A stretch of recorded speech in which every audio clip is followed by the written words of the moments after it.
नमस्कार. तुम्ही रोज किती तास मोबाईल वापरता? 2, 3 की 7-8 तास? आजचं सत्य हे आहे की जेन झेड म्हणजे 1997 ते 2012 पर्यंत जन्मलेली पिढी मोबाईल शिवाय 1 मिनिटही राहू शकत नाही. आपण या स्क्रीनच्या व्यसनाने आपलं आयुष्य, आपलं शिक्षण आणि आपलं मानसिक स्वास्थ्य किती बिघडलं आहे हे तुम्हाला चांगलंच ठाऊक आहे. भारतातील 16 ते 25 वयोगटातील तरुण दररोज 6 ते 8 तास मोबाईलवर घालवतात. Social media, short video, gaming आणि ऑनलाईन चॅट्स या 4 गोष्टींवर सर्वात जास्त वेळ खर्च होतो. WHO ने 2018 मध्ये गेमिंग डिसऑर्डरला मानसिक आजार म्हणून मान्यता दिली. एवढंच नाही, आजची पिढी मोबाईलमध्ये इतकी गुंतली आहे की झोपेचा वेळ कमी झाला, अभ्यासात लक्ष कमी झालं आणि नातेसंबंधित बिघडू लागले. काही संशोधन तर सांगतात की सतत स्क्रीनवर राहिल्यामुळे डिप्रेशन, अँझायटी, अटेन्शन डेफिसिट सारखे विकार वाढले आहेत. मोबाईल फक्त एक साधन नाही, तर तो आपलं लक्ष वेधून घेण्यासाठी बनवलेलं जाळं आहे. प्रत्येक नोटिफिकेशन, प्रत्येक लाईक आणि प्रत्येक नवा व्हिडिओ आपल्या मेंदूत डोपामिन सोडतो.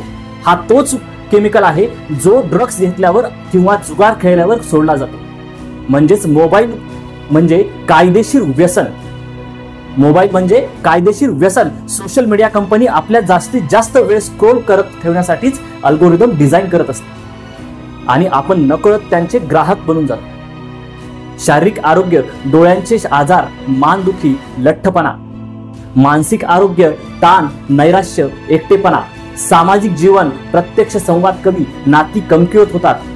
शैक्षणिक कार्यक्षेत्र किंवा लक्ष विचलित होणे, कामगिरीत घसरण. जेन झेडला मोस्ट कनेक्टेड पिढी म्हणतात, पण प्रत्यक्षात तीच पिढी सर्वात एकटी वाटणारी बनली आहे. पण उपाय काय? मग उपाय एकच, मोबाईल पूर्णपणे टाकून देणं शक्य नाही, पण काही गोष्टी केल्यास व्यसनावर नियंत्रण ठेवता येऊ शकते. स्क्रीन टाइम ट्रॅकर वापरा. रोज किती वेळ मोबाईलवर जातो ते तपासा. डिजिटल डिटॉक्स, आठवड्यातून 1 दिवस मोबाईल मुक्त ठेवा. म्हणजे 1 दिवस तुम्ही मोबाईल कोणताही वापरू नका. नोटिफिकेशन बंद करा, नको त्या ऍप्सचे अलर्ट्स बंद करा. नवीन सवयी लावा. वाचन, व्यायाम, संगीत या सवयी मोबाईल पासून दूर ठेवतील.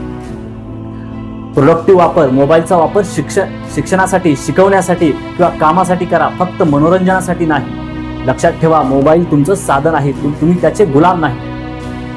काय? मोबाईल हे तुमचं साधन आहे, तुम्ही त्याचे गुलाम नाही. जेन झेडकडे जग बदलण्याची क्षमता आहे, पण जर या पिढीचं लक्ष फक्त स्क्रीनमध्ये अडकून राहिलं तर समाजाचं काय होईल? हा व्हिडिओ जास्तीत जास्त लोकांपर्यंत पोहोचवा. पुढचे भविष्य आरोग्यदायी आणि संतुलित राहील. आणि हो, तुम्ही स्वतः रोज किती वेळ मोबाईल वापरता हे कमेंटमध्ये नक्की सांगा. लाईक करा, शेअर करा आणि सबस्क्राईब करा. जय हिंद, जय महाराष्ट्र.